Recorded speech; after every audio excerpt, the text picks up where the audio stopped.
Hello বন্ধুরা, সবাইকে good morning জানাচ্ছি সকাল সকাল। আর আজকে দেখো, আজকের দিনটা বিশেষ করে খুব ভালো দিন। কেন বলো তো? আজকে আমার অন্তত আমার টাইম নাই। এখন আমি দেখো রান্না বান্না কমপ্লিট, পূজা হয়ে গেছে আমার ঠাকুর, আর স্নান টান তো দেখতেই পাচ্ছ, সকাল সকাল স্নান হয়ে গেছে। সবাইকে জানাচ্ছি গুড মর্নিং। এখন বাজে 7টা।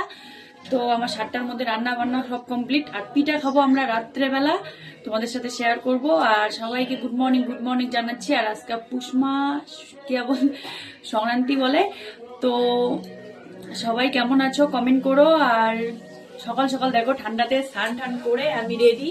মানে এখন দেখো কাজ তো করতে হবে, কাজে তো যাইতেই লাগবে।